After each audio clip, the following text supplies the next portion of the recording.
Bien, ¿me pueden confirmar si logran ver correctamente la pantalla, por favor?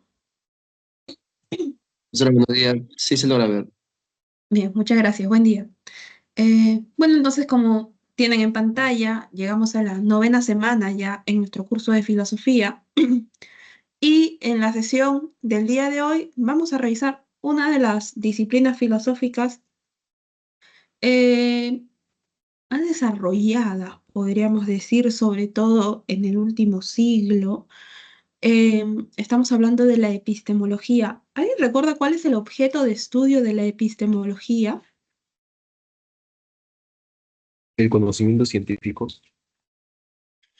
Muy bien, ¿no? Entre otras cosas, el conocimiento científico. Bien, vamos a ver entonces a lo largo de esta sesión em, precisamente cuál es el objeto de estudio de la epistemología, que a partir de este objeto, qué es lo que a lo que se dedican los epistemólogos, ¿no? Respecto sobre todo de las ciencias y algunos casos y algunos conceptos añadidos ahí. Entonces, comenzamos. ¿Cómo podemos definir la palabra epistemología? Como va a suceder con la misma filosofía y con muchas otras disciplinas filosóficas, lo que mejor podemos hacer en este caso es ir a la definición etimológica del término. Bien, es decir, a partir de qué raíces se forma la palabra y estudiando precisamente estas raíces podemos dar una definición. La palabra epistemología proviene de dos voces griegas. Por un lado, el término episteme, que nosotros ya sabemos, significa ciencia, ¿no? Es un término utilizado en la filosofía desde la antigüedad. Recuerda que en su concepción nociológica, Platón realizaba una diferenciación entre la episteme y la doxa, ¿no? En ese momento, episteme obviamente estaba entendida como ciencia, ciencia de la época de Platón, ¿no?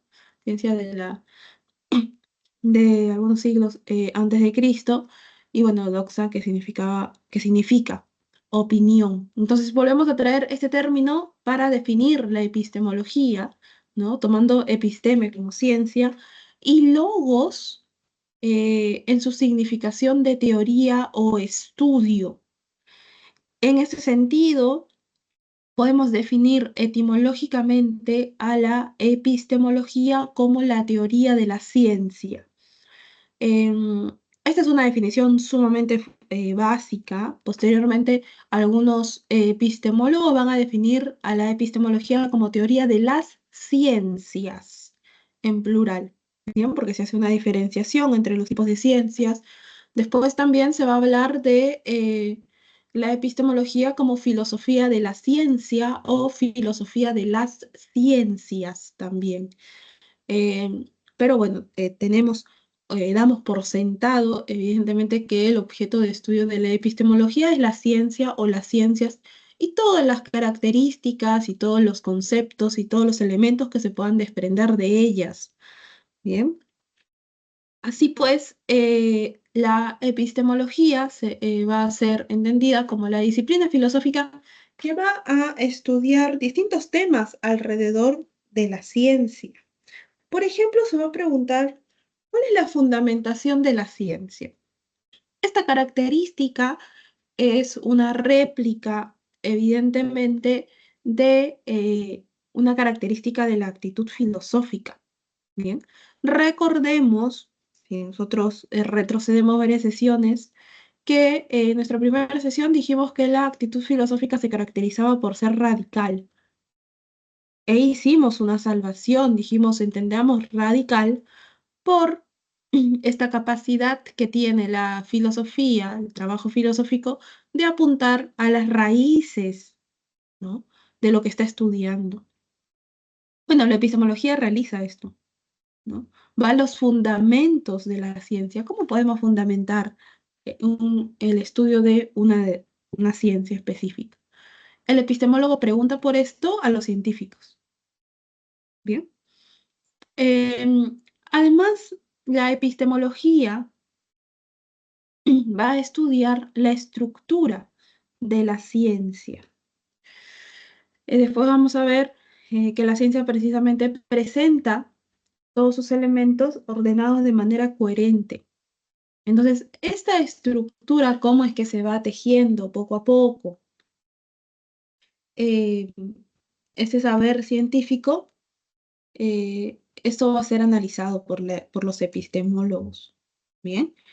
Los epistemólogos pueden realizar distintas preguntas para clarificar cuestiones que probablemente ellos consideren todavía no están muy bien explicadas.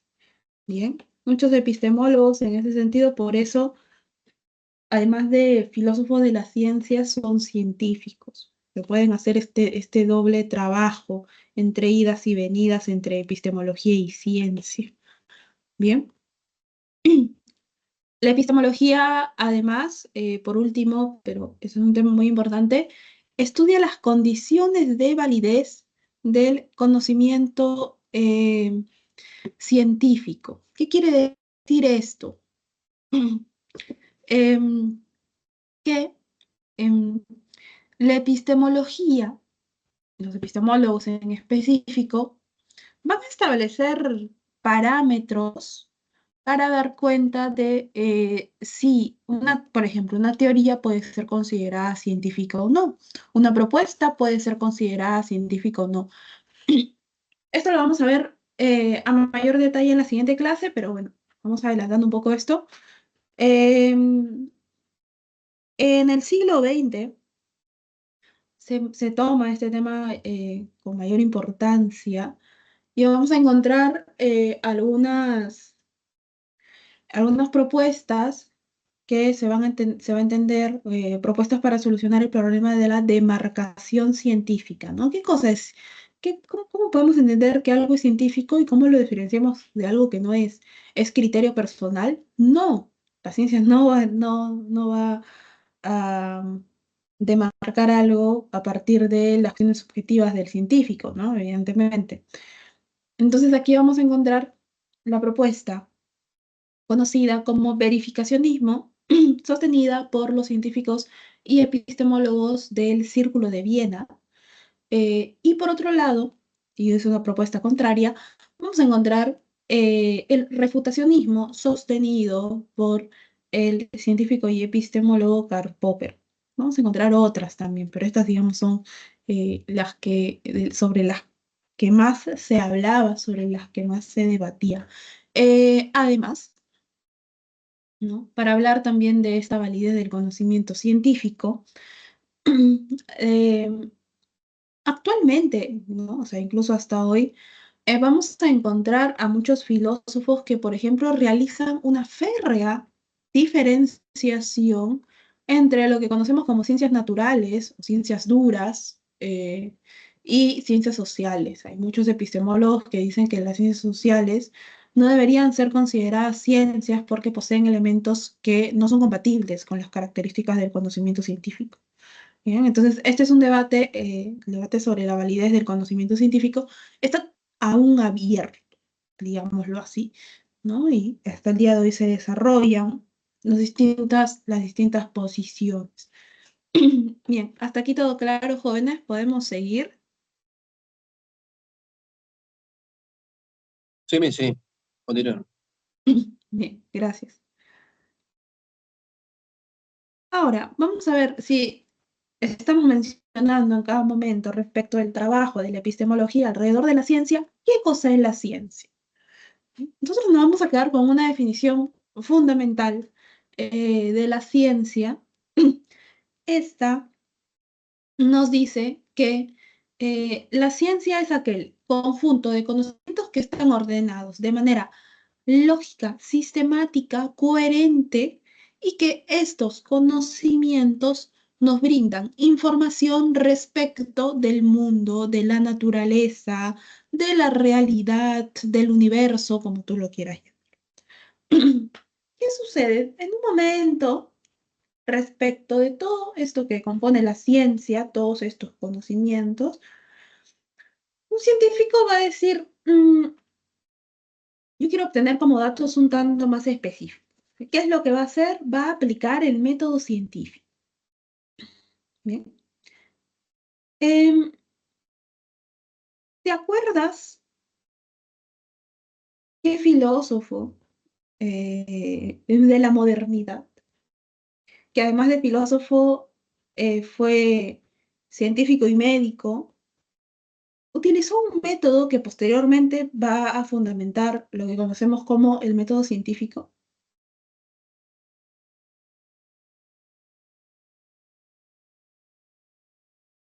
Wittgenstein is. ¿Cómo? Wittgenstein. O No, Wittgenstein no es moderno, Wittgenstein es contemporáneo, siglo XX. Ali, la verdad. Eh, Copérnico no es filósofo. Podríamos considerar a Copérnico filósofo, pero no. Copérnico, Sí. el que planteó, creo, el método científico mismo. Estamos hablando de René Descartes, sí, René Descartes, ¿no? Recuerda que él plantea un método para su filosofía y esto va a ser el fundamento para que después se desarrolle el método científico, ¿bien? Porque él también estaba interesado en este ámbito de la ciencia, como te comento, era científico y era médico, aparte de filósofo. Luego, bueno, posteriormente, más o menos en el siglo XIX, por ejemplo, tenemos una ampliación del método científico, una propuesta de un método científico específico brindada por el positivismo de Augusto Comte. Y así, ¿no? El método científico ha sufrido ciertos cambios e incluso a día de hoy, depende de qué ciencia estemos hablando, para saber qué pasos del método científico van a seguir los profesionales que están inmiscuidos en esta ciencia. Bien. Entonces yo aplico el método científico y obtengo conocimiento de corte científico. Este conocimiento, ¿qué características, bien, qué características va a tener? Se dice que idealmente este conocimiento científico debe ser objetivo. O sea, tiene que ser objetivo porque estamos hablando de un conocimiento que proviene de los estándares de la ciencia. Es decir, con los datos que obtiene el científico, va a exponer estos resultados y va a explicar o va a describir el objeto, el fenómeno, el suceso, lo que fuese que está explicando, de manera objetiva, ¿no? Tal cual se presenta. Ahora, hay un dilema respecto a esta característica. Y aquí otra vez se abre este problema de marcación científica. ¿Cuál es el problema? Muchas veces se cree que el científico, que la labor precisamente del científico, de este sujeto, compone toda su subjetividad. Profesora, ¿qué es eso? Bueno, que el científico es científico siempre, pues, ¿no? Y que está durante todos sus días sujeto a precisamente estos límites que le otorga la ciencia. Pero no hay que olvidar que el científico es precisamente un sujeto, puede ser un ciudadano, ¿bien? Que desarrolla su vida dentro de una sociedad. Sí, su labor científica la puede desarrollar en un laboratorio, en donde va a utilizar cálculos, mediciones, experimentaciones, etcétera. Pero no podemos negar que el científico tiene o trae consigo, en realidad, ideas, ¿no? Modos de vista, opiniones.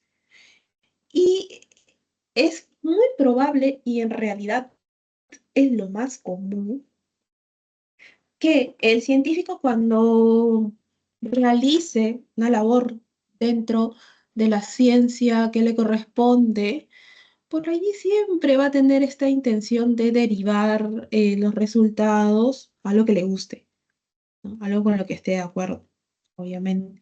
Por eso es que, por ejemplo, uno de los epistemólogos que realiza una crítica, no digamos ataque, una crítica férrea a esta clasificación de las ciencias sociales precisamente como ciencias, es o fue, porque ya falleció, el señor Mario Bunge, epistemólogo argentino, probablemente uno de los epistemólogos más importantes de América Latina, ¿no? Bunge decía, por ejemplo, mira, la ciencia tiene que ser objetiva y las ciencias sociales no lo son, ¿no? A lo largo de la historia, sociólogos, historiadores, incluso ahí por ahí metía algo de pensadores, ¿no?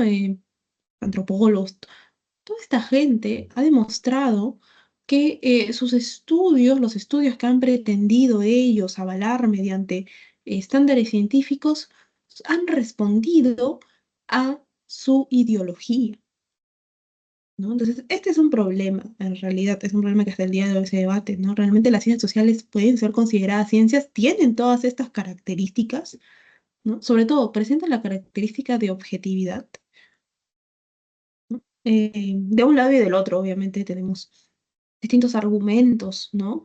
Quienes defienden, por ejemplo, la categoría de ciencias sociales, dicen que en realidad todas las ciencias tienen un poco de subjetividad, porque la comunidad científica está conformada precisamente por sujetos, ¿no? Entonces no podemos negar este ingrediente dentro del conocimiento científico y no por eso debemos pues descartar de alguna forma este grupo conocido como ciencias sociales, ¿no? Pero esto evidencia obviamente que como en cualquier otra disciplina filosófica, todavía se encuentran estas discusiones, estos debates, este cruce de ideas abierto. Bien, ahora, el conocimiento científico es metódico. ¿Qué queremos decir que cuando afirmamos que el conocimiento científico es metódico? Que sigue precisamente, ¿no? Si el conocimiento científico se obtiene a partir de la aplicación del método, va a tener que presentar algunas características correspondientes al método, ¿no? Sigue pasos, sigue reglas, sigue estándares presentados por el método científico. Además, el conocimiento científico es racional y esto probablemente sea una característica que deviene de la ciencia misma, ¿no? Dijimos que la ciencia es aquel conjunto de conocimientos que están ordenados de manera coherente, sistemática, racional. Bueno, el conocimiento científico, al ser un conocimiento respecto de una ciencia, también es racional, ¿bien? En tanto, em, presenta sus datos o los conceptos que se obtienen también de manera ordenada, ¿no? De manera coherente. Esto es algo que obviamente se le exige al conocimiento científico. No se puede presentar todo, todo lo que se obtiene simplemente desordenado, ¿no? Todos los datos que puedas obtener a partir de la aplicación del método deben seguir una línea específica, ¿no? Deben poder ser también entendidos, obviamente, de manera racional por la comunidad científica, porque cuando yo científico, obtengo este conocimiento científico, no me lo quedo yo. No se lo cuento solamente a mi círculo cercano, a mi mamá, a mis hijos, a quien fuese, ¿no? A mi familia, a mis mejores amigos, no. Este conocimiento científico debe exponerse y para exponerse es muy importante que se presente de manera racional, evidentemente, ¿no? Eh, Además, el conocimiento científico es fundamentado. ¿Fundamentado en qué, profesora? En los pasos del método científico que has aplicado.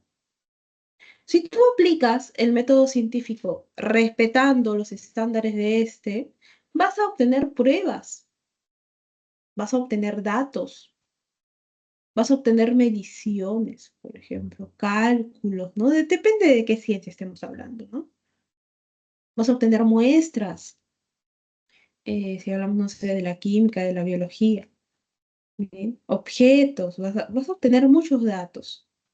Estos datos son el fundamento de tu conocimiento, de este conocimiento que estás presentando. No es que a ti se te ocurrió, no es que el científico un día se despertó y dijo, ay, he soñado esto, ¿no? Así tipo el sueño de San Martín, que soñó la bandera, tal, tal, tal, que aparte no es verdad.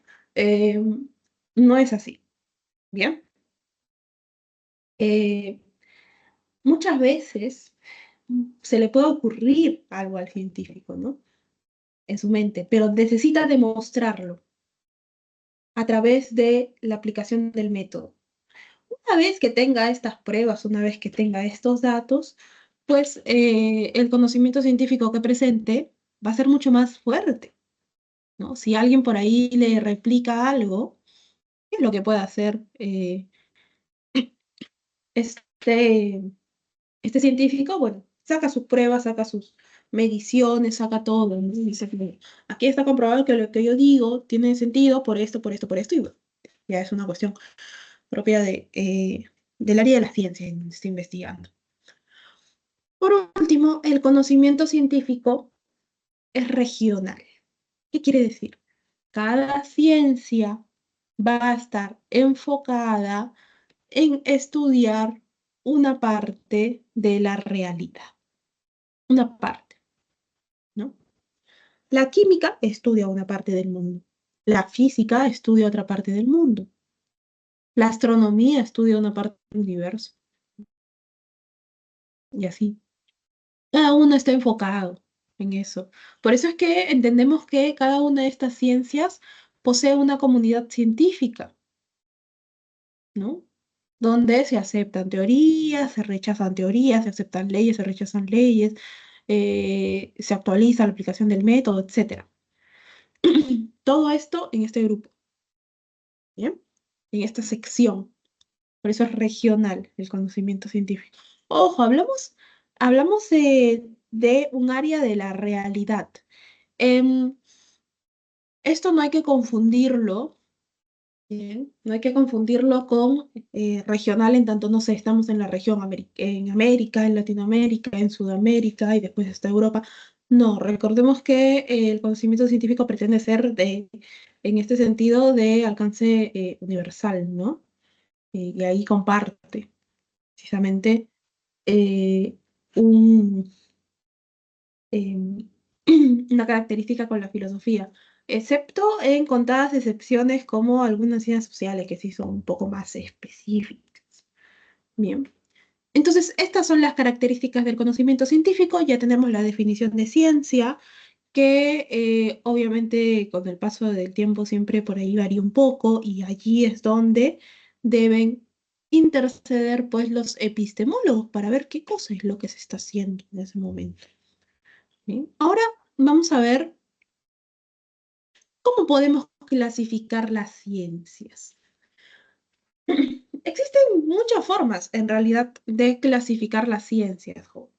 Nosotros vamos a ver dos tipos de clasificación, ¿bien? Para no confundirnos mucho. Primero vamos a ver cómo se clasifican las ciencias respecto del objeto de estudio de estas. Respecto de su objeto de estudio, tenemos dos grupos de ciencias. Podemos clasificarlas en dos grupos. Por un lado, tenemos a las ciencias formales y por otro lado, tenemos a las ciencias fácticas. Las ciencias formales tienen como objeto de estudio entidades ideales y conceptos abstractos. Traduciendo, ideas y conceptos. Las ciencias formales estudian ideas y conceptos. ¿Qué ciencia que a ti se te ocurra tiene como objeto de estudio ideas y conceptos? Las matemáticas, Las matemáticas, hay otra, una que nosotros hemos visto, hemos estudiado. Física. ¿Cuál? lógica, La Lógica. lógica. La lógica, muy bien. La matemática y la lógica son ciencias formales. Bien. matemática y la lógica. Estas son ciencias formales. Estudian ideas, estudian conceptos. La lógica estudia conceptos, ¿no? Los razonamientos, conceptos.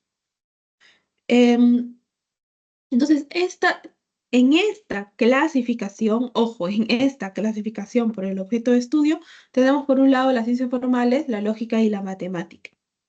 Bien, recordemos, en nuestra sesión dedicada a la lógica, sí, la lógica nace a partir de la filosofía, pero no es hoy en día considerada una disciplina filosófica como sí la que estamos viendo, sino que ya por ahí encontró su propio camino y es a día de hoy considerada una ciencia. Bien. Y por otro lado, tenemos el grupo de las ciencias fácticas, cuyo objeto de estudio son las entidades observables, eso que puedes ver. ¿Qué ciencias nosotros podemos señalar como ciencias fácticas entonces?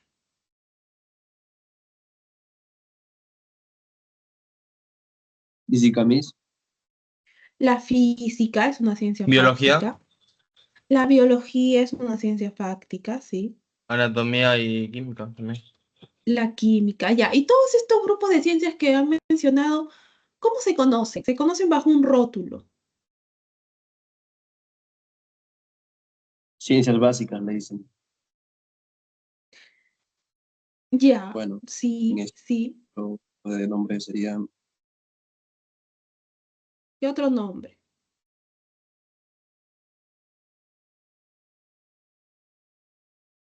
Ciencias naturales. Ciencias sí, naturales, ¿no? La física, la química, la biología, ciencias naturales. Precisamente, como son ciencias naturales, su objeto de estudio son entidades observables que yacen en la naturaleza, ¿no? Entonces tenemos las ciencias naturales. ¿Y qué otro tipo de ciencias también son ciencias fácticas?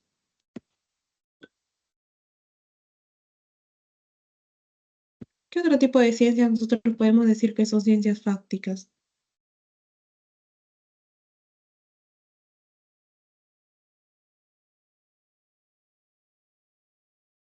Fácticas viene del latín factum, que significa hecho. ¿Qué otras ciencias estudian hechos? La La historia. La historia, ¿qué más?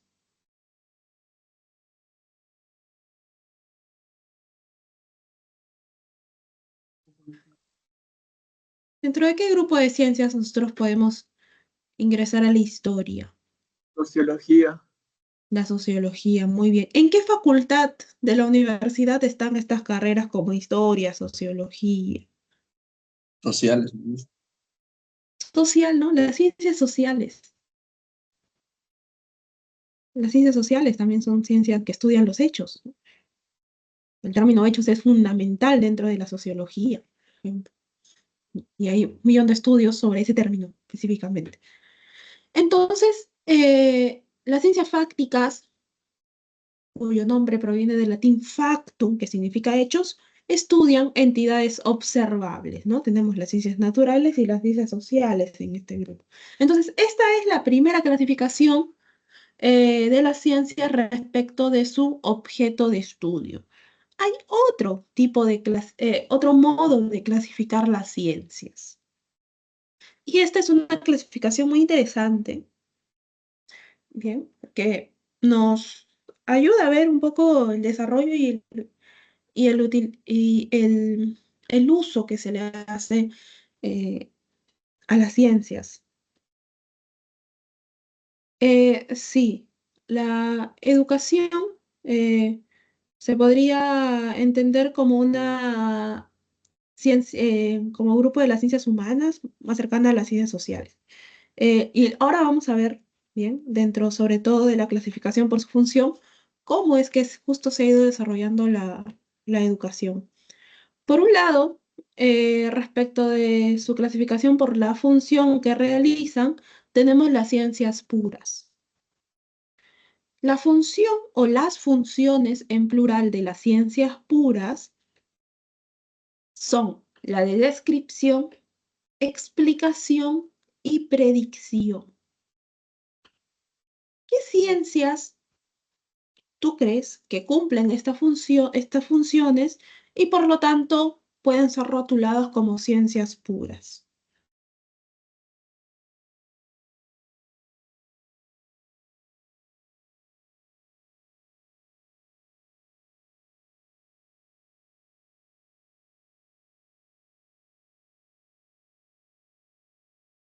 Cuando, em, cuando alguien ingresa a la universidad, ¿no?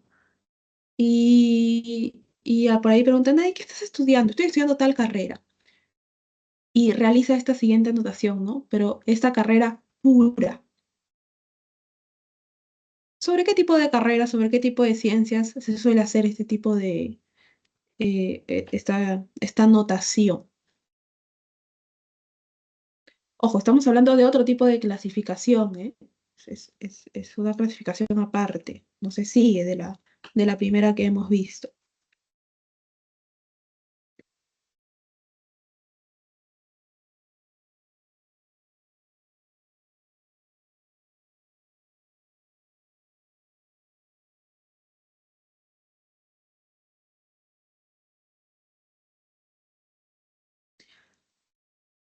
Por ejemplo, si decimos que las ciencias puras, ¿no? Describen, explican y predicen.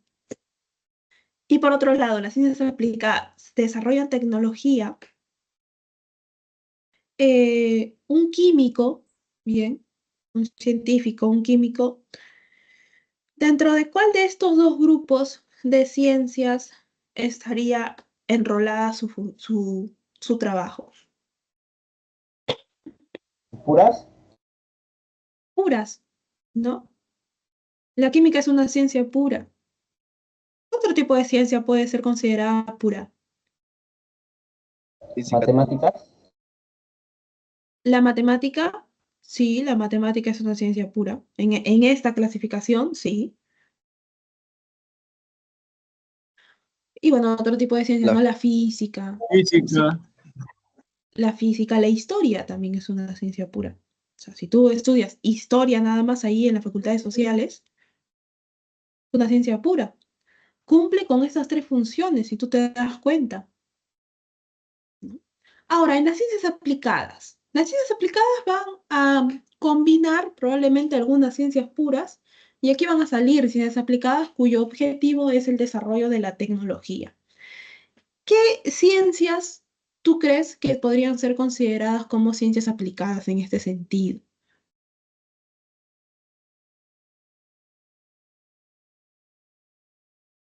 ¿Alguna ingeniería puede ser?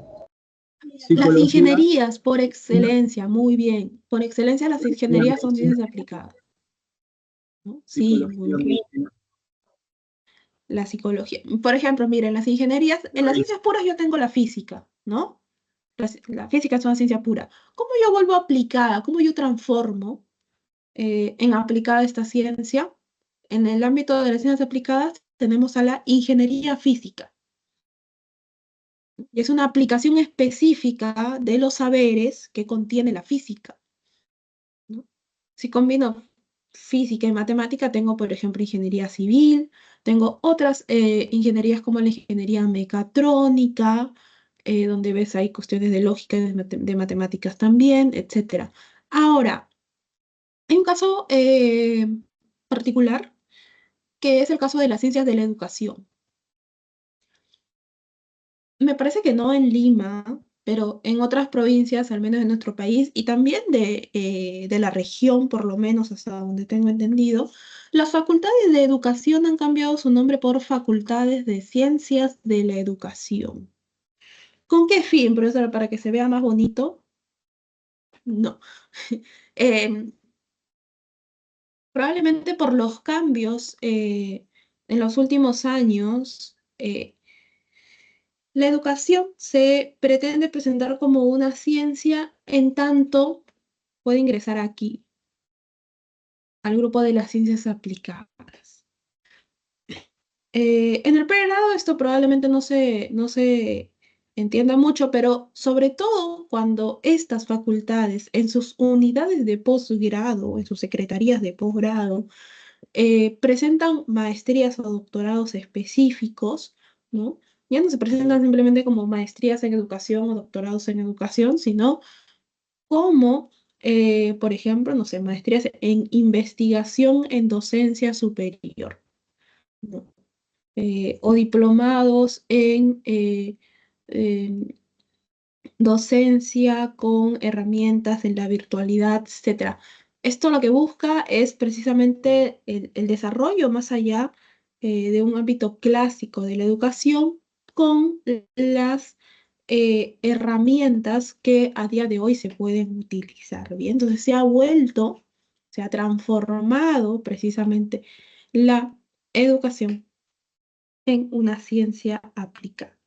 Bien, tenemos otro tipo de ciencias aplicadas también, por ejemplo, dentro de la medicina, ¿no? Del ámbito de la medicina tenemos todo este desarrollo de ciencias aplicadas con información que en primer lugar se ha obtenido del desarrollo de las ciencias puras. Bien. Ahora vamos a ver estas funciones de una manera más específica.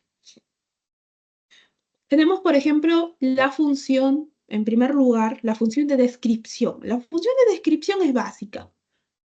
Si no se cumple con la función de descripción, las otras funciones medio que pueden estar tambaleando. La función de descripción es fundamental. ¿Qué es lo que hace la ciencia en esta etapa de descripción? Va a exponernos características, propiedades, particularidades de objetos, sucesos o fenómenos. Nos va a decir, por ejemplo, un suceso, un evento, ¿cuánto tiempo duró? ¿No? ¿Cuál es la estructura del objeto, del fenómeno, del suceso? Por ejemplo, en las ciencias naturales, en 2020, cuando, bueno, nuestro país fue afectado por la pandemia, ¿no? Científicos, valga mencionar, de universidades públicas, ¿no? Me parece que fueron unas 3, 4 universidades públicas del país. ¿Qué hicieron? O sea, obviamente lo que se le exigía a las ciencias naturales, a la biología específicamente, era una vacuna, ¿no? Contra este virus. Pero seguramente los científicos, sabiendo de estas funciones de la ciencia, no iban a ir directamente a la función en donde se puede desarrollar esto, ¿no? ¿Qué es lo que tenían que hacer primero? Estudiar el virus. Por eso, si te acuerdas, en un momento fue noticia que biólogos, químicos, científicos en general, peruanos, adscritos a universidades públicas de nuestro territorio, habían, bien, descubierto la estructura del ADN del virus, ¿no? Y por ahí la gente puede decir, a mí qué me importa, ¿no? Pero en realidad era un paso sumamente importante para conocer después cómo actúa este. Bien, entonces, este es un ejemplo clarísimo de la función de descripción, en este caso de un objeto, de un virus, ¿no? Se empezó a estudiar sus características, sus propiedades, la estructura de su ADN. Era fundamental entender la estructura del ADN del virus que teníamos acá nosotros, en nuestro país, ¿no? Porque luego supimos que hubo varias cepas, etc. Esto en el ámbito de las ciencias naturales, ¿viste? Cómo esta información posteriormente después va a servir. En el ámbito de las ciencias sociales, por ejemplo, la historia siempre cumple con esta función. Siempre. Vamos a hablar de un tema, ¿no? En una época de historia del Perú o de historia universal. Primero te sitúa, ¿no? Eh, este suceso, por ejemplo, si se hablan de batallas, de guerras, se dio en tal año. Duró hasta tal año. La duración del evento, ¿no? Se dio entre tales países, tales reinos, etcétera, ¿no? Las características. Tal país contaba con un ejército de un número X de soldados. Otra vez. Luego el otro tenía tantos números de soldados, cada uno contaba con el apoyo de otros países, las relaciones que se pueden dar, ¿no? Todos esos datos te los brinda la historia mediante la función de descripción. Luego pasamos a la función de explicación. La ciencia explica, te dice por qué sucedió, por ejemplo, esta revuelta, esta guerra. En Historia Universal, una de las revoluciones más importantes es, por ejemplo, la Revolución Francesa, ¿no? ¿Por qué se dio la Revolución Francesa? Alguien puede decir, pero ¿por qué? Si Francia tenía corona desde hace varios años y parecía que los franceses estaban de acuerdo, ¿no? Con este sistema de gobierno monárquico. ¿Por qué justo, o sea, por qué justamente a Luis XVI le salió ahí, ¿no? Dentro de su reinado una revolución tan grande? Y bueno, la historia te puede decir, en realidad no es tanto así, ya se venía gestando por allí un malestar, probablemente no era un rey a quien el pueblo veía con buenos ojos, ¿no? También por la esposa que tuvo, etcétera. Se empieza a señalar todas las causas, ¿no?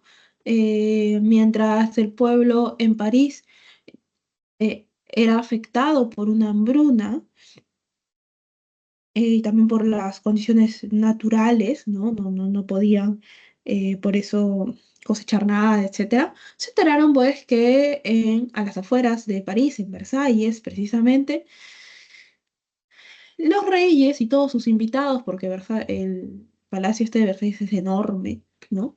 Tenían fiestas que duraban días, desperdiciando bebida, comida, ¿no? Y además, bueno, y esto ya es una cuestión moral de la época, ¿no? Se acusaba a los miembros de la aristocracia de realizar actos, pues, contra la moral, etc. Un montón de cosas. Entonces, esta es la explicación de por qué se dio este suceso en ese momento. En las ciencias naturales también, ¿no? Se pueden dar las causas de por qué surge un virus, como el que nos afectó, ¿no? ¿Cuáles fueron las causas? Se dieron, pues, en ese momento causas atmosféricas que a la vez conectaban con cuestiones como la contaminación, etc. Obviamente todo esto fundamentado en un estudio de la ciencia. Luego tenemos la última función de la ciencia que le corresponde a qué tipo de ciencias. ¿Te acuerdas qué grupo de ciencias desarrollan las funciones de descripción, explicación y predicción?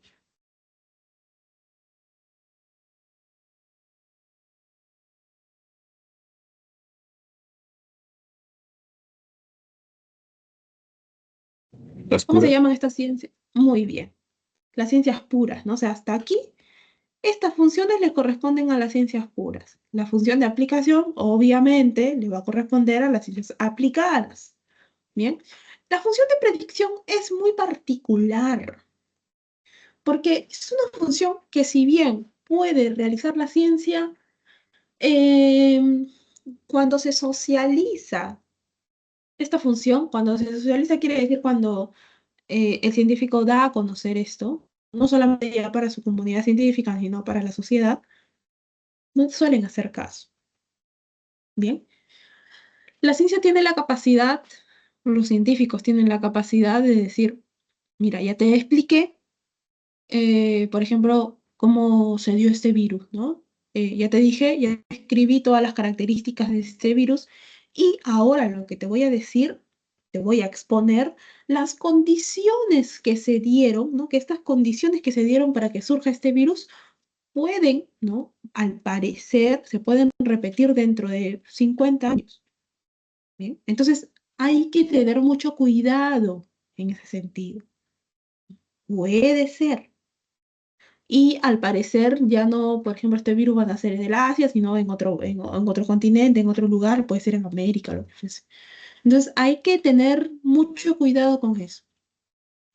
¿La ciencia dijo esto, por ejemplo, cuando surgió la COVID-19? Sí. ¿Nos acordamos de qué tiempo estableció más o menos? No, ¿no? Suele pasar que em, la sociedad en realidad empieza a buscar estas predicciones cuando el suceso se vuelve a ocurrir y dice, ah, bueno, sí, nos advirtieron hace tantos años y al final pasó, ¿no? Esto puede incluso ocurrir muchos, muchos años después. Bien, es algo súper común dentro de las ciencias. Ahora, vamos a ver la función de la ciencia, conocida como aplicación y que corresponde a las ciencias aplicadas.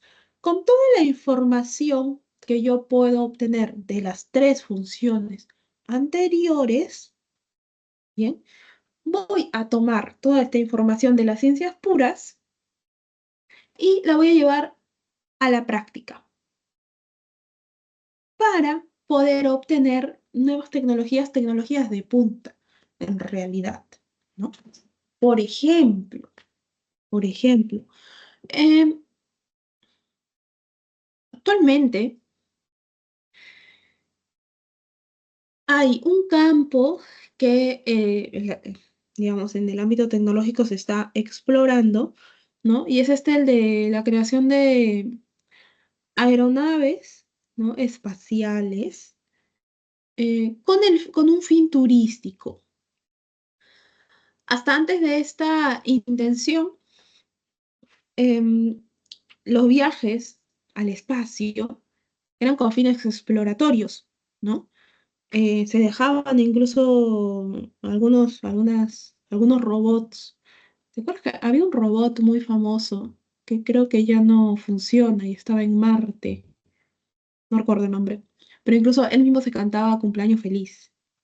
Y eso lo transmitía mediante una sonda, ¿no? Acá a la NASA. Pero estos viajes eran con fines de explorar los suelos, por ejemplo, de la Luna, de Marte, ¿no? De otros planetas. No se había planteado o se creía muy lejana la posibilidad eh, de tener, pues, viajes de turismo. O sea, imagínate, ¿no? Viajas eh, al espacio y estás por allí, ponle 2 horas, ¿no? O no menos, claro, debería ser menos por la opción del tiempo. Em, y no sé, ves la Tierra desde ahí, para dar una vuelta y de ahí regresas. En primer lugar, debe salir carísimo ese viaje, ¿no? Eh, pero estas intenciones y este desarrollo de tecnología se ha dado precisamente porque se han encontrado posibilidades de aplicación a partir de la información que nos dan las ciencias naturales. Bien. Em, Así pues, seguramente estas empresas, ¿no?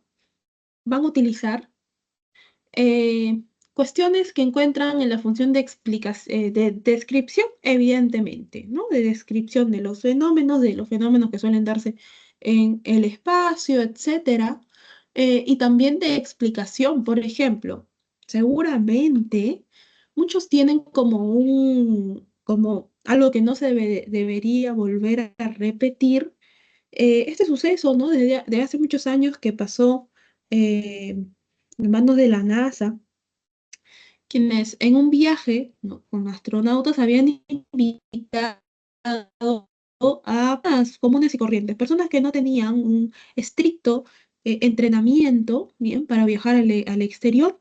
Recuerdo que si no me acuerdo, si no me falla la memoria, una de estas personas era una maestra de jardín, o sea, una maestra de kinder que obviamente había recibido un entrenamiento para esta misión en específico, ¿no? Y por eso esta noticia fue televisada, fue como que todos muy emocionados, ¿no? No recuerdo el nombre de la aeronave, pero finalmente cuando esta nave espacial parte y cruza las capas de la Tierra, ¿no? Más o menos a los 11 segundos, si no me equivoco, se ve un destello en el cielo. ¿Y qué había pasado? La nave se había desintegrado. Bien, obviamente lo primero que se empezó a hacer es ¿por qué? ¿No? Explícame por qué ocurrió esto. ¿No? Si obviamente la NASA, una institución con tanto prestigio, ¿qué es lo que había fallado? ¿No? Esto se estudió durante muchos años y sirvió posteriormente no solamente para la NASA como institución, sino también para las empresas que hoy en día buscan generar un turismo espacial y un turismo seguro. Bien.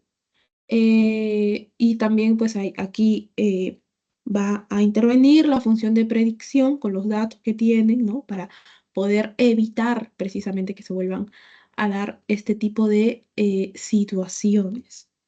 Bien, entonces estas son las 4 funciones de la ciencia ya desarrolladas un poco más. Recuerda que las 3 primeras le corresponden a las ciencias puras, mientras la función de aplicación evidentemente le corresponde a las ciencias aplicadas. Bien, hasta aquí todo claro, jóvenes. ¿Hay alguna pregunta?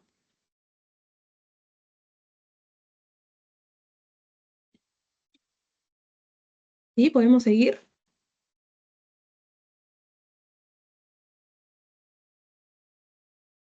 Sí, sí. Sí, bien, gracias. Ahora vamos a ver, bien, muchas gracias. El método científico. Ojo, aquí vamos a hablar de un método científico empírico, ¿bien? Y estos son los pasos básicos que te presenta el método científico. Eh, Tenemos en primer lugar el problema. Este es un elemento sumamente importante en el método científico, joven. Por ejemplo, tú ahora eh, que vas a ingresar a la universidad, ¿no? Cuando transcurran los años necesarios, ¿no? Para culminar tu carrera, si es que la ley universitaria no cambia. em, para obtener tu título profesional vas a tener que sustentar una tesis. ¿Bien? Y vas a tener que aplicar estos datos, perdón, estos pasos del método científico. No, pero profesora, yo no voy a estudiar ciencia, yo voy a estudiar otra cosa. Bueno, en realidad son pasos estándar. Bien. Por ejemplo, un tema X que a ti te gustó, digamos, el curso de que más te gustó en toda tu carrera, y dices, ay, sobre alguno de estos temas, ¿no? De este curso, voy a realizar mi tesis. Si tú buscas probablemente a tu profesor de taller de tesis o a un profesor, profesora, a quien tú eres más cercano o cercana, y quieres que sea tu director, tu asesor de tesis, lo primero que te va a decir, ah, bueno, ese es tu tema. ¿Y cuál es tu problema?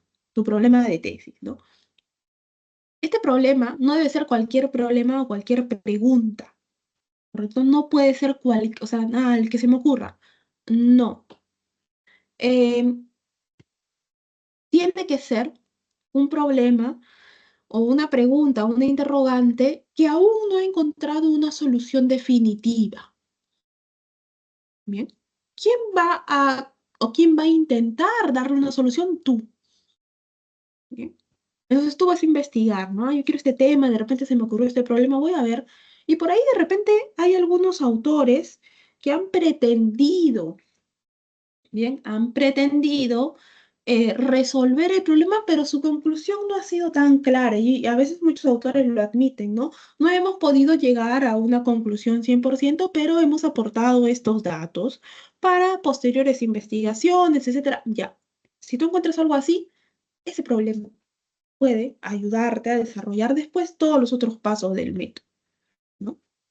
Em, Tu hipótesis es una respuesta tentativa a tu problema. Puede ser una hipótesis, pero muchas veces son varias hipótesis. Incluso hay hipótesis principal, hipótesis secundarias o en general una lista de hipótesis. ¿Por qué? Porque estas hipótesis tú vas a llevarlas a contrastar con la realidad a través de, por ejemplo, ¿no? Si hablamos de una ciencia natural, a través de una experimentación de los pasos estos, vas a someter a prueba tus hipótesis y ver si los hechos en la naturaleza, en la realidad, en el universo, como lo quieras llamar, comprueban o refutan estas hipótesis. Si las refutan, yo puedo volver atrás y tomar otras hipótesis y así, ¿no? Cada vez más. Cuando yo obtengo los datos concluyentes, voy a ver si mis datos, bien, se corresponden con la teoría. Dentro de cada ciencia hay una teoría o varias teorías, pero digamos que tu tema está dentro del ámbito de una teoría específica con sus limitaciones, con sus reglas, con ciertos estándares. Voy a ver si, por ejemplo, mis cálculos están dentro de esta teoría y pueden, pues, ser considerados válidos, ¿no? Y así yo después puedo exponer mis resultados. Bien. Vamos a ver un caso claro y emblemático de la aplicación de este método científico. Y estamos hablando del caso del señor que tienes en pantalla, Ignaz Semmelweis. Fue un médico que más o menos en 1850 aproximadamente era director del Hospital de Viena. Bien. Y a Semmelweis le llegaron unas noticias. Son las siguientes. Le dijeron, doctor, hay un problema. Hemos notado que en el área obstétrica del hospital, el área obstétrica tenía 2 salas a la vez. En una sala, las mujeres que estaban a punto de parir eran atendidas por parteras, ¿no? Por estas mujeres que ayudan a parir a otras. Y en la otra sala estaban las mujeres que eran atendidas por, sobre todo, los estudiantes de medicina de últimos años. Bueno, entonces le dijeron a hacerme igual, doctor, hay un problema en el área obstétrica, están muriendo muchas pacientes. Ese es el problema. Ese es el tema, ¿no? Esto nos lleva a la pregunta, ¿por qué están muriendo? Y después, ¿cómo solucionamos esto? ¿No? ¿Cómo solucionamos este problema? Después se dieron cuenta específicamente de que la tasa de mortalidad era altísima y estaba incrementándose en el área donde las mujeres eran atendidas por los médicos. Entonces ya, ahí está el problema más específico. ¿Cuál es la causa de la muerte? Bueno, se había catalogado esta enfermedad como una fiebre, pues, puerperal, o sea, de las mujeres recién paridas, empezaban a tener fiebres, algunos síntomas, ¿verdad? Y pasado unos días específicos, más o menos 2 semanas, estas mujeres morían, ¿bien? No se sabía por qué todas las mujeres que morían en esta área presentaban los mismos síntomas. Entonces, hay que plantear una hipótesis. Lo primero de lo que se dio cuenta Semmelweis fue de lo siguiente. Puede ser por un virus que hayan tomado estas mujeres del ambiente. Bueno, entonces lo que procederemos a hacer es ventilar los espacios, ¿no? Una cuestión más de limpieza del salón y a ver, ¿no?, qué sucede. Pasaron algunos días, ¿no?, y la información era que no se había, no habían bajado el número de muertes en esta área.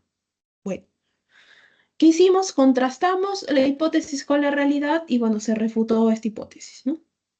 Planteemos otra. Otra hipótesis, luego de observar un poco, es la siguiente, dijo Semmelweis. Tal vez las mujeres, o sea, hay muchas mujeres en esta área, ¿no? Se mandó a ampliar un poco el salón para que puedan estar en las camillas incluso más separadas, ¿no? Para que tengan un poco más de espacio. Bueno, vamos a ver después de esta orden qué es lo que pasa. Pasaron algunos días, semanas, y otra vez, no se obtuvieron los resultados que se quisieron. Volvemos a plantear otra hipótesis entonces. ¿Viste cómo podemos retroceder en los pasos del método científico, así como lo hizo Semmelweis? Em, Dijo, tal vez es la posición en la que están recostadas estas mujeres, ¿no? Hay que ponerlas tal vez de costado, algunas boca abajo, no sé. Hay que ver en qué posición se sienten más cómodas. Se empezó a hacer todo este cambio. Eh, Otra vez no se obtuvieron después los resultados que se esperaban. Luego una vez Semmelweis se dio cuenta de que los estudiantes de medicina sobre todo, como que no trataban o sea, no seguían todos los pasos específicos para tratar a estas mujeres parturientas, ¿no? Como que hay que tratarlas mejor, hay que ir paso por paso, no hay que saltarnos los pasos, ¿no? También se dio esa orden e incluso puso a médicos con más experiencia para ver, ¿no? Cómo es que se estaba dando este procedimiento, ¿no? Puede ser eso también. Bueno, se dio esta política, paréntesis, a los médicos medio que no les gustaba mucho esta prueba, ¿no? Estas pruebas de hipótesis dentro de su trabajo, ¿no? Se les fue señalado de muchas cosas después. Entonces, empezaron tanto médicos como enfermeras a acompañar el trabajo de estos estudiantes de últimos años, ya residentes, etcétera, estaban haciendo la especialización. Y bueno, empezó a cambiar el trato a las pacientes. Sin embargo, el número de muertes ascendía. O sea, ya estaba en 2 cifras el porcentaje de las muertes en esta área. Entonces, se dio otro problema, ¿no? Que las mujeres al enterarse de que en el área donde te atienden los médicos hay más muertes, obviamente todas querían atenderse con las parteras. Entonces también se dio una especie de hacinamiento en el otro área. Entonces tenías que a la vez, ¿no? El director del hospital resolver el otro problema. ¿Cómo hacía? Y era medio complicado. Tenía que resolver también ese problema. Ese problema amplió otra vez el área, pues va, por ahí lo pudo resolver. Y luego se dio cuenta de algo. Dijo, ¿qué pasa si este es un caso de histeria colectiva? ¿Por qué de histeria colectiva? Se dio cuenta de algo, ¿no? Como lamentablemente hay muchas muertes en esta área, familiares y a veces las mismas pacientes llaman a sacerdotes para que le den los santos óleos. Y el sacerdote ingresa al área vestido, ¿no? Con su sotana, con todos los implementos que tiene, según su investidura, y entraba con una Biblia y con una campanita, que hacía sonar pues cuando rezaba a la paciente. Y se me lo dijo, ¿y si esto es un caso de histeria colectiva? Si en realidad las otras pacientes desarrollan estos síntomas porque ven esta escena, ¿no? Que es muy chocante para ellas, o sea, están en un proceso muy delicado, ¿no? Un proceso de parto y todo. Puede ser un caso de histeria colectiva. Entonces hablan con el sacerdote, ¿bien? Y le piden que por favor sea un poco más discreto, que por ejemplo ya no utilice su campanita, que tal vez ya no utilice tanto estas sotanas, ¿no? Y la bufanda y todo lo que conlleva su vestimenta, que si puede tal vez ir con una sotana un poco más, que no llame tanto la atención, ¿no? Y bueno, el sacerdote acepta y dice, ah, sí, disculpen, está bien, ¿no? Voy a hacer eso. Entonces, ya la actividad eh, declarar los santos óleos, dar los santos óleos, creo que es la acción, eh, se hacía de una manera más discreta. ¿Bien? Si hacía de una manera más discreta, bueno, gracias, señor padre, ¿no? Sacerdote, ¿no? Esperando, obviamente, resultados positivos, ¿no? Lamentablemente no llegaron.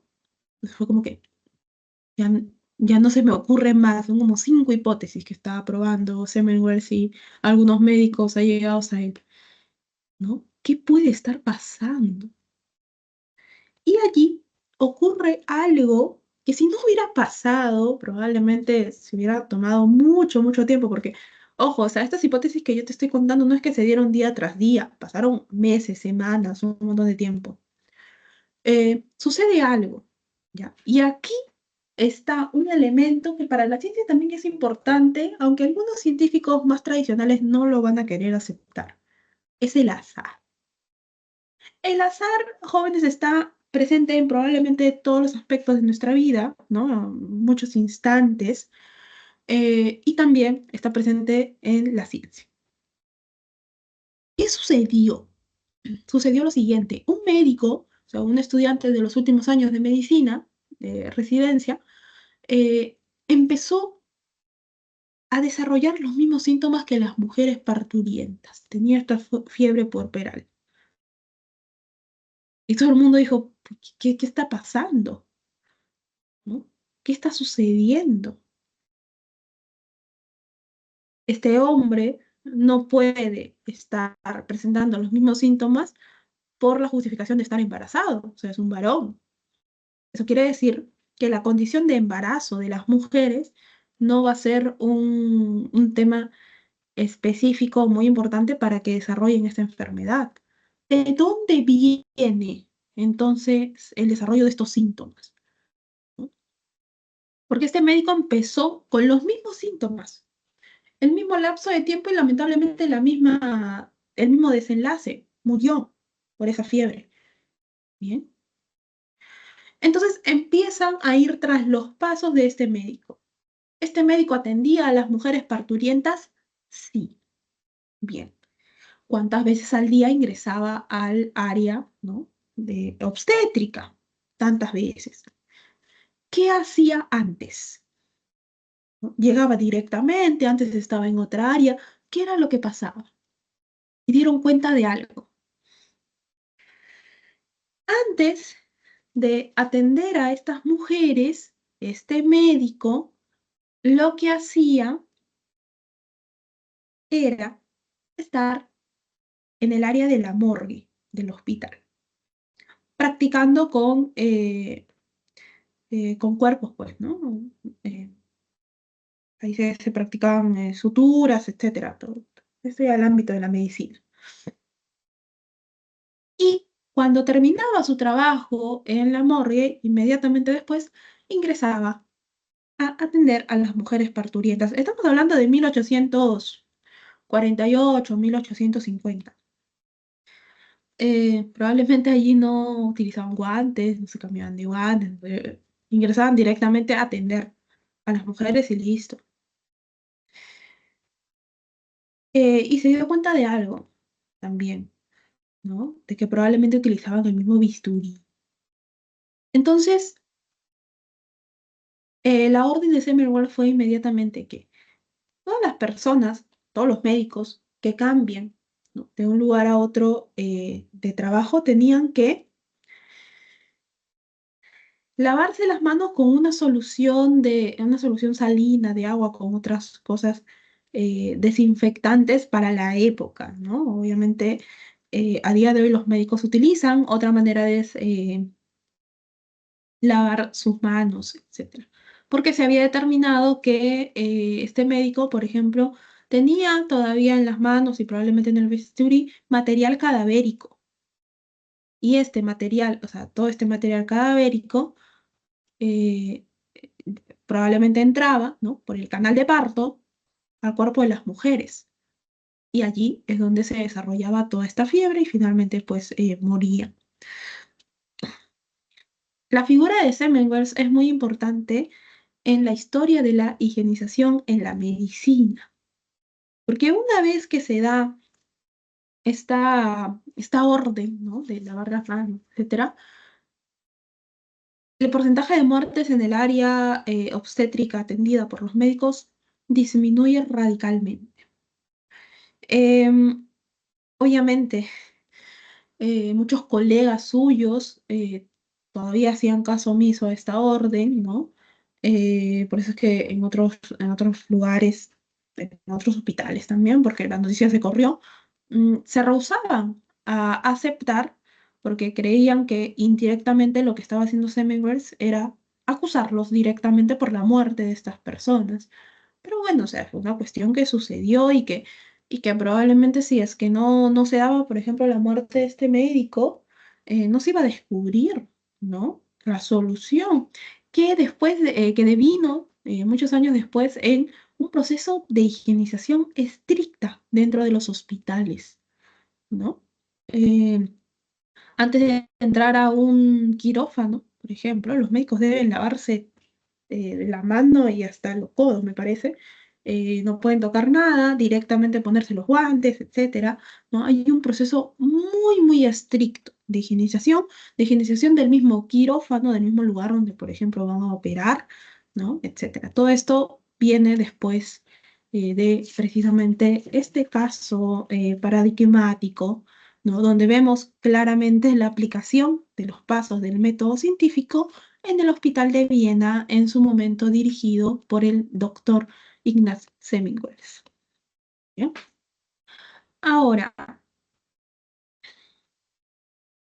vamos a ver también otro tema que trata la epistemología y es esta diferenciación entre ley científica y teoría científica. La ley científica, jóvenes, es entendida como aquella proposición verdadera, ¿no? Porque sabemos que de las proposiciones podemos decir que son verdaderas o son falsas, ¿no? No es una proposición verdadera porque nos va a exponer algo que se suele dar regularmente en el mundo. En cualquier parte del mundo, si se dan las condiciones para que esta ley se aplique, se va a aplicar. Por ejemplo, ¿no? El ejemplo clásico, la ley de la gravedad. En ese momento, tú y yo no estamos en un mismo lugar, ¿no? Tú estás en tu casa, de repente yo también estoy en mi casa, pero ambos estamos siendo afectados por la ley de la gravedad, ¿no? Estamos siendo atraídos al centro de la Tierra, ¿no? Nuestro centro, por esta ley. Si no, o sea, yo no creo que nadie aquí esté en su casa flotando, ¿no? Tomando su clase. Porque todos estamos siendo afectados por la ley de la gravedad, ¿no? En economía también tenemos la ley del uso y el desuso, etcétera. Ahora, ¿a qué nos referimos cuando hablamos de una teoría científica? Bueno, una teoría científica se compone de proposiciones ya más generales, ¿no? Y de un conjunto de proposiciones. En la teoría científica, por ejemplo, encontramos leyes en general, ¿bien? Que componen, que estructuran esta teoría. Por lo tanto, la teoría científica está ordenada de manera sistemática y se puede contrastar con qué, con los hechos. ¿Bien? Cuando tú aplicas el método científico y obtienes datos, ¿con qué contrastas estos datos? Con la teoría científica. La teoría científica previamente ha sido aceptada por una comunidad científica, ¿no? Tiene que pasar muchos años para que se pueda aceptar una teoría científica, por ejemplo, porque tiene todos estos elementos consigo, ¿no? La teoría de la relatividad, por ejemplo, fue presentada, pero no le hicieron mucho caso durante mucho tiempo, hasta que después se tomó. La teoría de la evolución darwiniana es un ejemplo, claro, ¿no?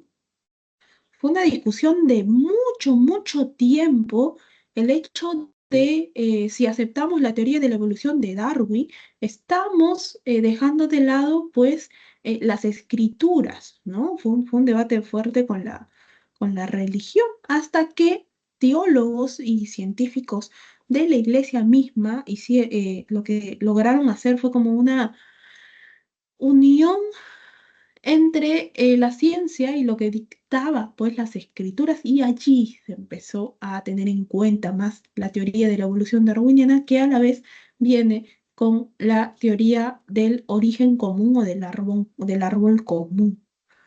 Bien. Bien, jóvenes, hasta aquí todo claro. ¿Hay alguna pregunta?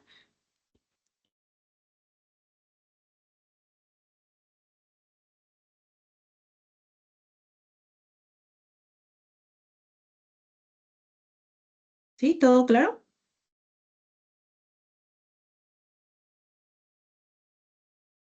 Sí, bien. En el tiempo que queda, voy a compartir las preguntas de esta semana. Bien, desarrollemos las que podamos. Obviamente. Un segundo, por favor.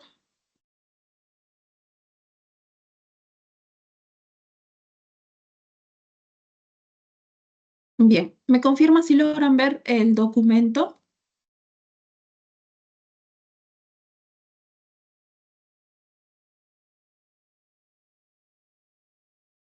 ¿Sí se puede ver?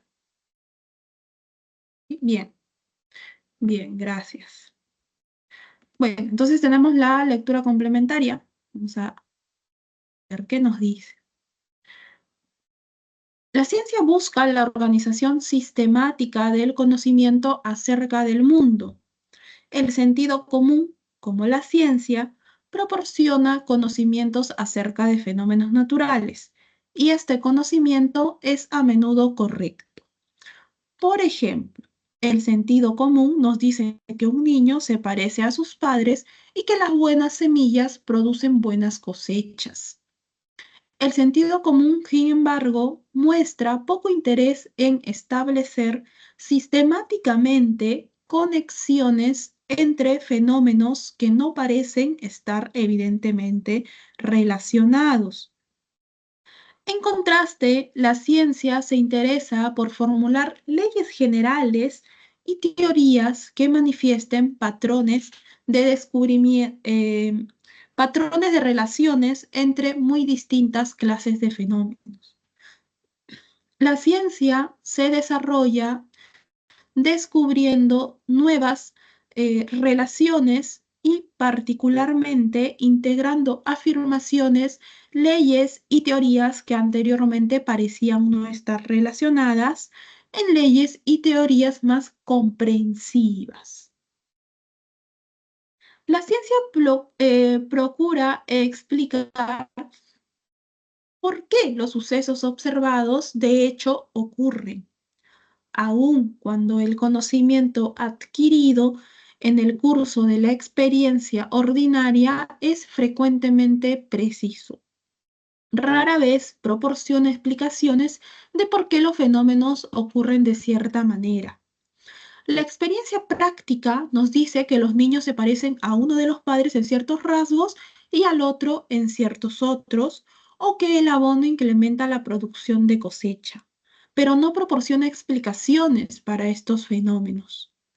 La ciencia, por otro lado, busca formular explicaciones para los fenómenos naturales, identificando las condiciones que hacen posible su concurrencia. La búsqueda de la organización sistemática del conocimiento y el propósito de explicar por qué los sucesos son como se observan son dos características que distinguen a la ciencia del sentido común. Esto es un extracto de El método de las ciencias de Ruiz y Ayala. Bien. Ahora, de acuerdo con el texto, con este fragmento, ¿qué cosa podemos afirmar? Podemos decir que acaso que el sentido común explica adecuadamente los fenómenos, o podemos decir que la ciencia y el sentido común son ciertamente lo mismo, o tal vez es posible afirmar que el sentido común muchas veces es superior a la ciencia, o acaso podemos sostener que la ciencia explica los fenómenos y hace leyes y teorías, o por último, ¿acaso es posible que enunciemos que el sentido común ordena sistemáticamente los conocimientos? ¿Cuál sería aquí la alternativa correcta después de leer este extracto?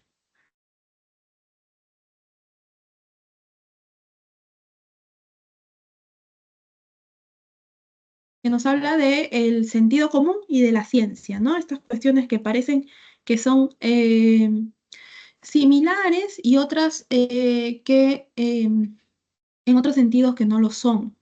¿Bien? Sí, ¿no? La alternativa correcta es la letra D. La ciencia explica los fenómenos y hace leyes y teorías, ¿no? Porque, ¿qué nos dicen los autores acá? En el sentido común, por ejemplo, nos dice que un niño se parece a sus padres, ¿no? Que un niño se va a parecer a sus progenitores. Por ejemplo, el sentido común puede decir, no sé, si uno de los padres tiene ojos claros, el niño puede ser que nazca con ojos claros. ¿Qué pasa si no nace con ojos claros? ¿Qué dice el sentido común? Ay, bueno, qué mala suerte, no nació con ojos claros, ¿no? Que es un comentario común, medio desubicado, pero común. Eh, la ciencia te va a explicar por qué ese niño no nació con ojos claros. Porque los ojos claros, no sé, que podría tener el padre o la madre, según las leyes de Mendel, por ejemplo, son recesivos, ¿no? Entonces era muy poco probable, casi improbable, que el niño pueda nacer con este color de ojos, ¿no? Mientras que el sentido común solamente dice, ay, puede ser, sí, bueno, ¿no? Se va a parecer al papá, a la mamá, ¿no? ¿Qué rasgos, estos rasgos de aquí pueden ocurrir? La ciencia te lo explica mediante leyes y teorías. Bien, esta es obviamente una de las funciones de la ciencia que nosotros hemos revisado. Bien, entonces, la lectura complementaria, alternativa correcta, letra D. Avanzamos. Ejercicios de clase. Nos dice lo siguiente, primer ejercicio. El cálculo es una parte de las matemáticas que se usa en diversos campos como la física, la ingeniería, la economía, la estadística y la medicina. Dicha rama fue desarrollada independientemente en la segunda mitad del siglo XVII por dos matemáticos, Gottfried Leibniz e Isaac Newton. Pero fue Newton quien primero desarrolló el cálculo y lo aplicó directamente a la comprensión de la mecánica de los cuerpos celestes. Considerando lo expresado, entonces debemos marcar el enunciado adecuado respecto del cálculo. ¿Acaso respecto del cálculo podemos decir que es claro que posee un carácter profundamente metafísico? ¿O podemos decir que el cálculo se basa en objetos formales de estudio o no materiales? ¿O podemos decir que el cálculo pertenece solamente al estudio de los cuerpos celestes? ¿O que apareció por una colaboración entre Newton y Leibniz? Por último, ¿acaso podemos decir que respecto del cálculo que Gottfried Leibniz fue el primero que estudió el cálculo? ¿Qué alternativa podemos marcar aquí?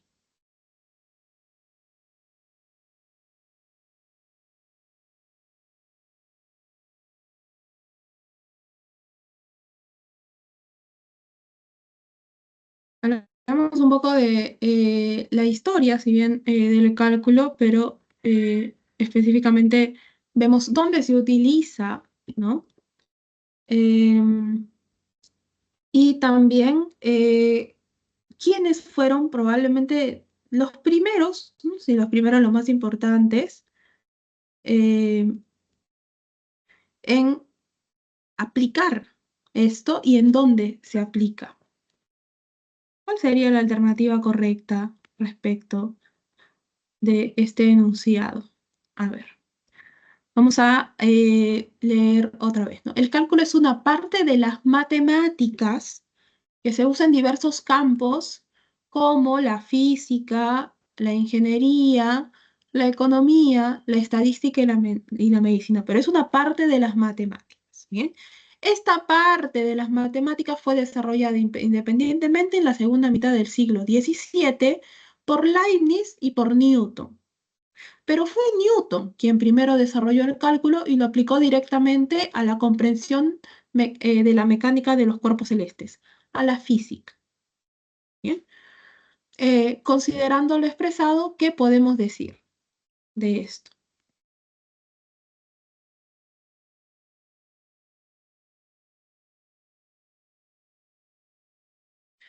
¿Bien? Considerando pues esto, podemos decir que el cálculo fundamentalmente se basa en el estudio de objetos formales o no materiales, ¿no? Porque estamos hablando de la comprensión mecánica de la física. Evidentemente todo es a partir de operaciones de cálculo. Bien, entonces el ejercicio número 1, la alternativa correcta es la letra B. Ejercicio número 2. Actualmente, una de las terapias contra el cáncer es la quimioterapia, cuya efectividad es diversa. Debido al desarrollo de la nanotecnología, los médicos indican que el uso de nanopartículas hará más efectiva la quimioterapia. Así, el uso de pequeñas dosis de cisplatino y docetaxel podrán ir directo a las células cancerosas, lo que reducirá el dolor y los efectos secundarios. Considerando las funciones de la ciencia, se puede desarrollar ¿qué podemos decir aquí? Que esta comete errores durante la investigación hecha o que describe algún objeto de estudio en el proceso o que produce tecnología para satisfacer necesidades o que predice la efectividad del uso de nanopartículas o que explica elaborando enunciados o argumentos. Y alternativa, a partir de este escenario, ¿bien? Que nos mencionan respecto de una terapia, entiendo, alternativa, ¿no? a la quimio contra el cáncer. ¿Qué podemos decir aquí respecto de las funciones de la ciencia? ¿Cuáles son las funciones de la ciencia, en primer lugar? ¿Te acuerdas cuáles son?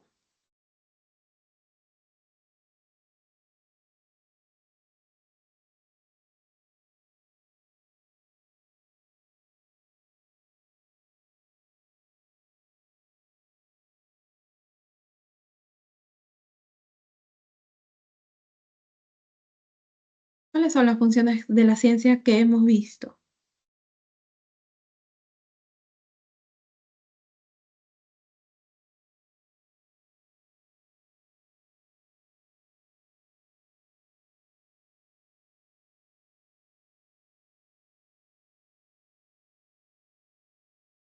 ¿A qué función de la ciencia puede estar haciendo mención este escenario, ¿no?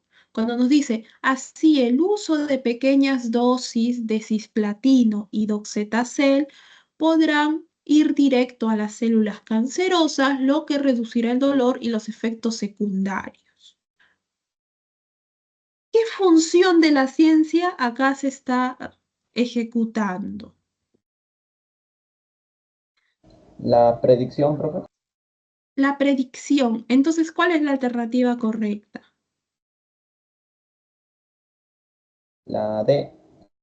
La D, ¿no? Estamos hablando de la función de predicción de la ciencia, ¿no?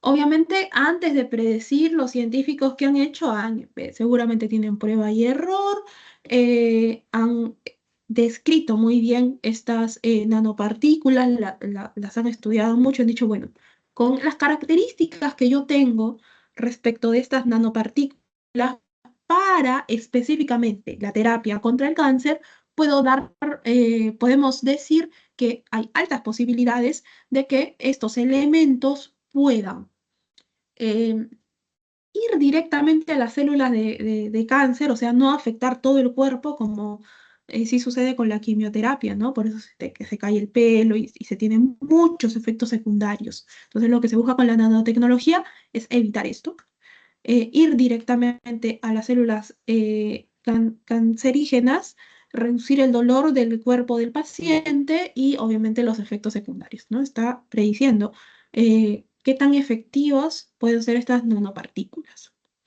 Entonces, el ejercicio número 2, la alternativa correcta es la letra D. Avanzamos. Ejercicio número 3.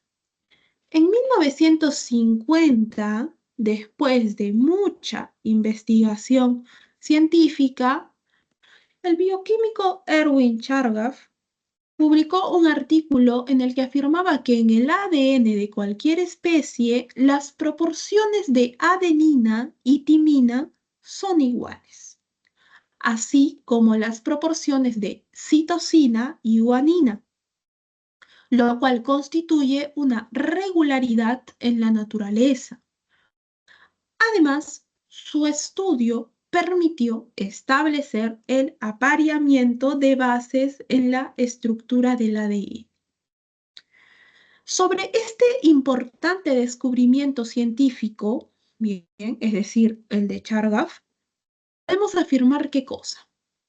¿Acaso que Chargaff estableció la estructura del ADN o que se plantearon más problemas sobre el ADN o que se produjeron conocimientos innovadores?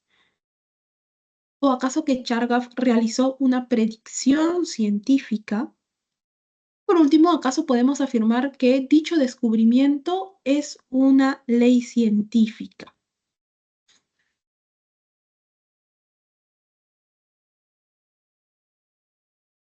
En el ámbito de la ciencia, cuando se publica precisamente esta investigación respecto de la estructura del ADN, ¿no? Sobre la adenina, la timina, la citosina y la guanina, se empieza a ver el estudio de la composición sistemática del ADN desde otra manera. Bien. Y posteriormente ver cómo se aparean estos elementos.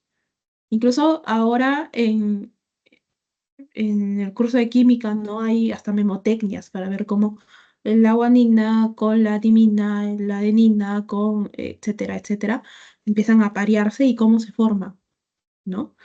Cómo son las estructuras que se forman.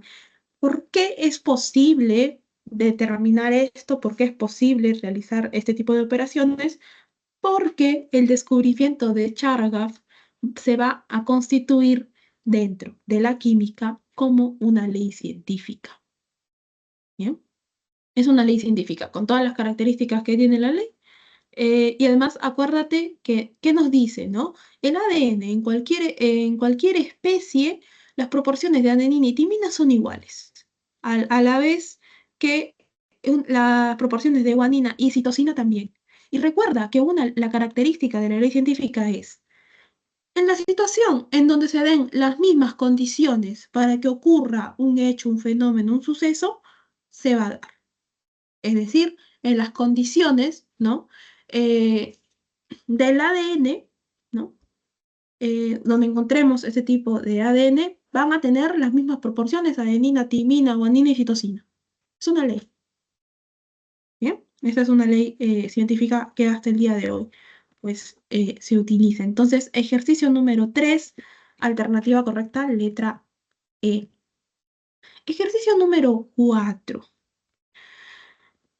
Si bien es cierto que los agujeros negros fueron anunciados como parte de la teoría general de la relatividad de Einstein, solo se pudo saber cómo era mucho tiempo después, ¿no? Cómo eran estos agujeros negros. Basándose en los agujeros negros conocidos, hoy se conoce que estos cuerpos que estos cuerpos celestes poseen una densidad enorme, por lo que ninguna materia o energía puede escapar de su campo gravitatorio.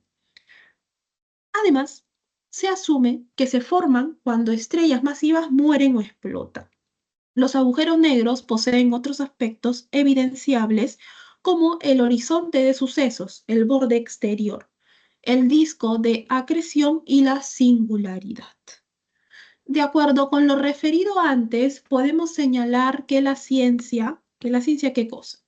¿Acaso que la ciencia se equivoca en su percepción de estos objetos, de los agujeros negros?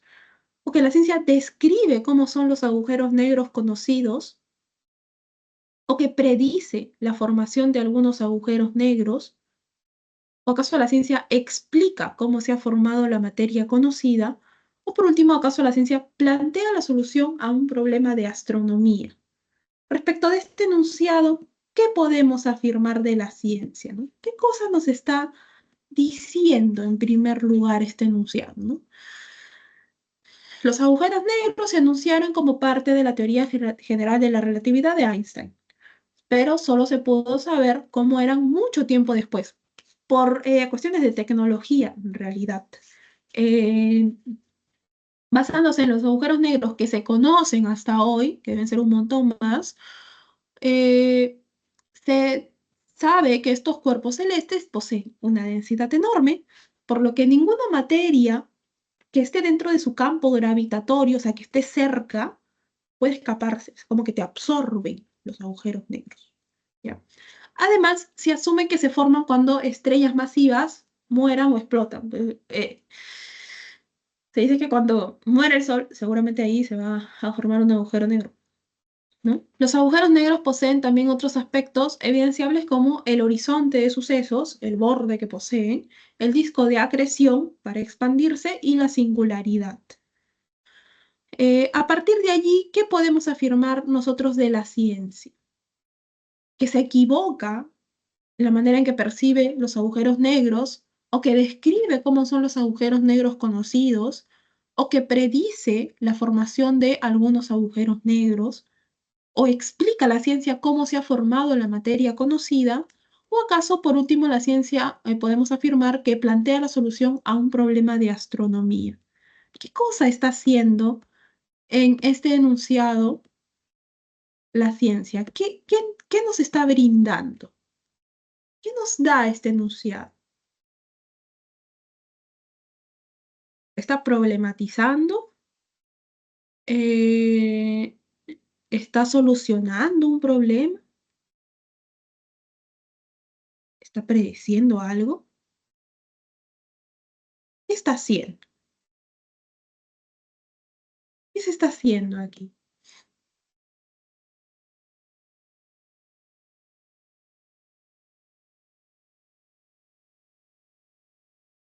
Nos están brindando datos, ¿no?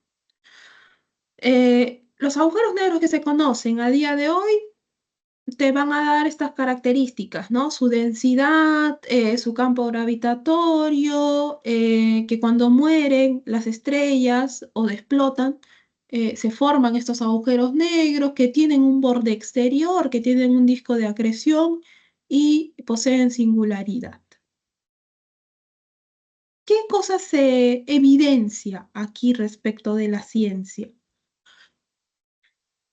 ¿Qué función de la ciencia aquí podemos ver? Ya. ¿Qué función de la ciencia podemos encontrar aquí? La descripción, profesor. La descripción. ¿Qué está haciendo este enunciado? Te está describiendo las características del agujero negro. No te está diciendo, te está prediciendo cuántos van a aparecer después, no te está explicando mucho, ¿no? O sea, más que nada te está describiendo las características. No está solucionando ningún problema, ¿no? Solo te está diciendo, a partir de los agujeros negros que se conocen, encontramos tal, tal, tal, tal y tal característica. Después de repente se van a encontrar otros agujeros negros que poseen otras características, pero eso no tenemos esa información en el enunciado. ¿Bien? Entonces, el ejercicio número 4, la alternativa correcta es la letra B, ¿no? La ciencia aquí describe cómo son los agujeros negros conocidos hasta el día de hoy. Ejercicio 4, entonces, alternativa correcta, letra B. Ejercicio número 5. Mucho antes de que existieran los vuelos comerciales, la ciencia aeronáutica posibilitaba en 1903 el primer vuelo exitoso de los hermanos Wright. Un año después, el periódico Minneapolis Journal, naturalmente basándose en la ciencia, señaló que pronto las personas podrían transportarse por el aire de manera común. Esto nos permite afirmar que ¿acaso la ciencia se adelanta a los hechos que ocurrirán en el futuro o describe diversos aspectos de la realidad objetiva o produce constantemente tecnologías innovadoras ¿O acaso la ciencia se favorece con la buena efectividad que posee? O por último, ¿podemos decir acaso que la ciencia comete errores frecuentemente? O sea, ¿es falible? A partir de este caso, ¿qué podemos afirmar de la ciencia? La A, profesora. Que se adelanta a los hechos que ocurrirán en el futuro. ¿Y cómo se llama esta función de la ciencia? La predicción. Predicción, excelente, muy bien, ¿no? Entonces, a partir de esto, podemos decir, pues, que la ciencia se adelanta, ¿no? A estos hechos. En este periódico, obviamente, dijeron, no, pronto las personas podrán transportarse por el aire. Y ya cuando las personas pudimos acceder a estos vuelos comerciales, ¿no? Luego dijeron, pronto las personas van a poder salir al espacio y poder viajar también para el espacio. Y en su momento seguramente muchos decían, no, eso es imposible. Y ahora vemos que hay intentos de eso, ¿no? Después, ¿qué cosa predecirá la ciencia? No podemos tener certeza. Bien, entonces ejercicio número 5, alternativa correcta, letra A. Ejercicio número 6. En 1953, los científicos Francis Crick de Gran Bretaña y James Watson de Estados Unidos publicaron la famosa estructura de la doble hélice del ADN en un artículo de apenas una página en la revista Nature. Posteriormente, otros científicos constataron las bondades del modelo propuesto por Watson y Crick. Es decir, aquellos hicieron. ¿Acaso analizaron las afirmaciones de Watson y Crick? ¿O acaso describieron eficazmente la estructura del ADN? ¿O tal vez estos otros científicos sometieron a prueba el modelo de la doble hélice? ¿O acaso criticaron el artículo de la revista científica Nature? ¿O acaso evidenciaron deficiencias en el modelo del ADN?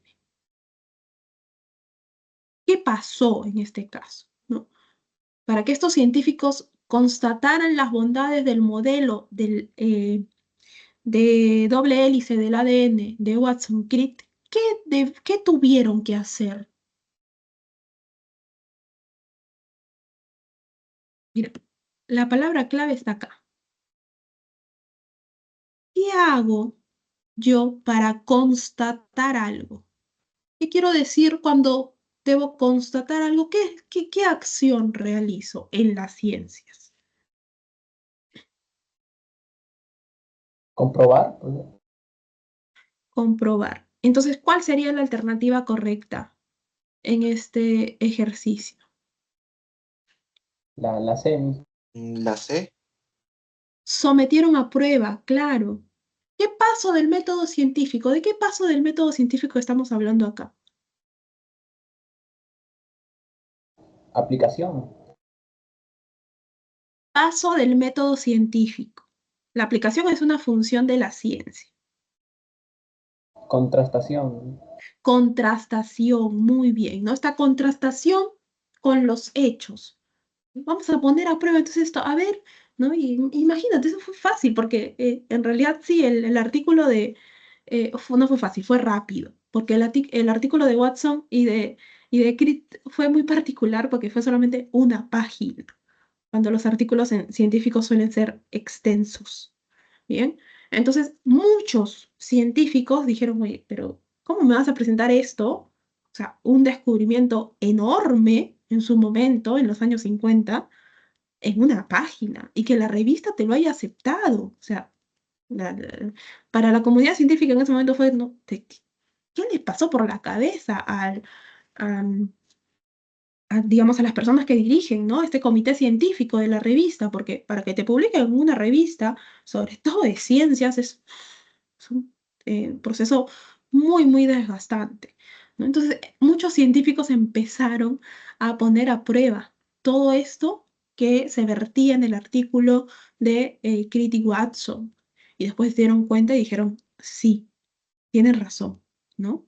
Hay una estructura de doble hélice, ¿no? Este clásico, así que se va como dos cachitos, así, en el ADN, ¿no? Y con las características que cada uno de ellos presentaba y bueno, se añadieron después algunas otras observaciones, pero el descubrimiento de la doble hélice del ADN marcó un hito después en la investigación propia de la estructura del ADN. Bien, entonces el ejercicio número 6, alternativa correcta, letra C. Nos queda, sí, voy a dejar de compartir para no correr y voy a compartir otra vez la diapositiva. Bien, para que tengan aquí, aquí está. Las claves de los ejercicios que hemos desarrollado y bueno, de los que por tiempo nos faltó, tienes entonces la clave de la lectura complementaria y de los 8 ejercicios de esta semana. Muchas gracias a todos, como siempre, por su atención, por su activa participación en clase. Les deseo un buen fin de semana y nos vemos en la siguiente sesión, la semana número 10. Vamos a seguir un poco con este tema de la epistemología, pero nos vamos a centrar en los problemas de la epistemología contemporánea. Bien, que tengan un buen viernes. Nos vemos en la próxima.